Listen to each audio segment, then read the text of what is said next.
테마 나옵니다. 테마의 흐름 보도록 하겠습니다. 유행성 독감 테마, 미국에서 독감 피해자가 점점 늘어나고 있다, 심각하다라는 이야기에 오늘도 오르고는 있는데요. 이전보다는 좀 탄력이 떨어지고 있는 모습입니다.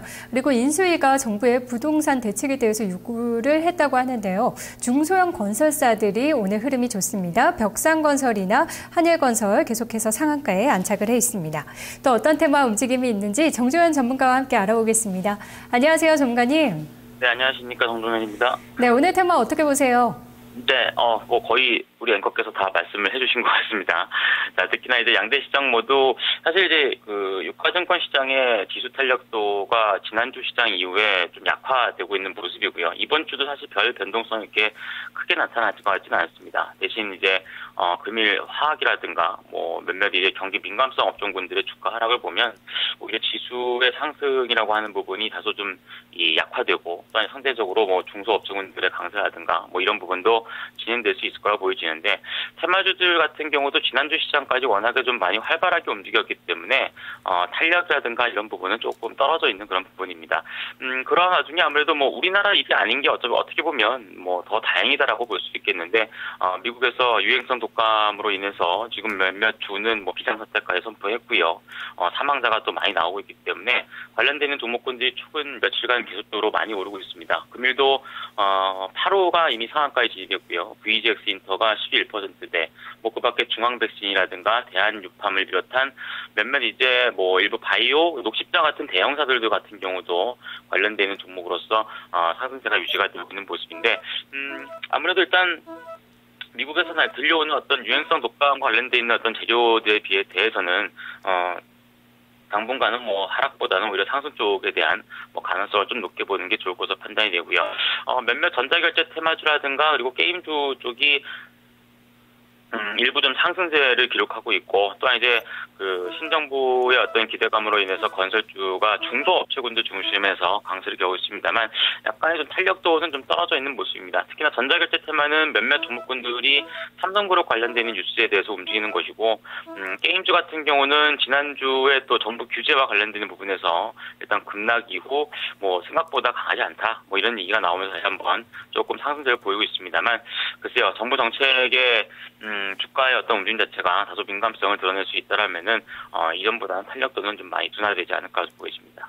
네, 오늘은 중국 내수 소비 테마 말씀해 주신다고 했는데요. 어떤 쪽에 집중을 하고 계신가요? 예, 지난주에 이것도 한번 미리 좀 소개를 해드렸던 테마주 쪽의 움직임인데요. 뭐 그동안의 주가 움직임도 괜찮았고, 뭐 오늘 같은 경우도 상대적으로 좀 강세를 겨우고 있어서 다시 한번 말씀을 드리겠습니다.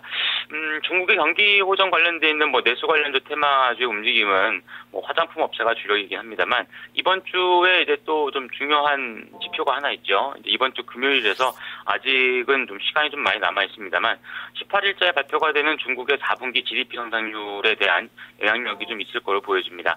특히나 지난주 시장에서 중국이 수출 지표에 비해서 예상보다 물가 지표가 좀 높게 나오면서 다소 좀 희석되는 어떤 경기의 회복이라든가 이런 부분이 좀 희석되는 그런 부분을 보여줬는데, GDP 성장률이 뭐 예상치로는 현재 약간 뭐 8% 중반 이상 권역의 지표가 나올 것으로 보여지는데, 뭐 예상대로 나와준다라면은 연초 어떤 시장에서 경기 회복에 대한 어떤 신뢰도라든가 뭐 이런 부분이 좀 높아질 수 있을 것 같고요. 그리고 아무래도 국내 증시도 역시 실적 발표 시즌이기 때문에 중국의 내수 경기 호전과 관련되어 있는 테마주들이 대부분 4분기 실적에 대한 안정성을 갖고 있다라고 하는 측면이 또한 이제 가장 중요하지 않나 보여집니다. 관련주로서는 지난주에 소개를 시켜드렸던 한국콜마 같은 경우도 뭐 최근 주가 좀 많이 올랐고요. 그리고 에이블 CNC, 코스맥스, 아모레퍼시픽, 롯데쇼핑 뭐 관련된 화장품 관련주라든가 아니면은 중국의 어떤 내수 소비 시장에 영향력이 있는 종목이나 업종군들이 관련주로서 보시면 좋을 것 같습니다.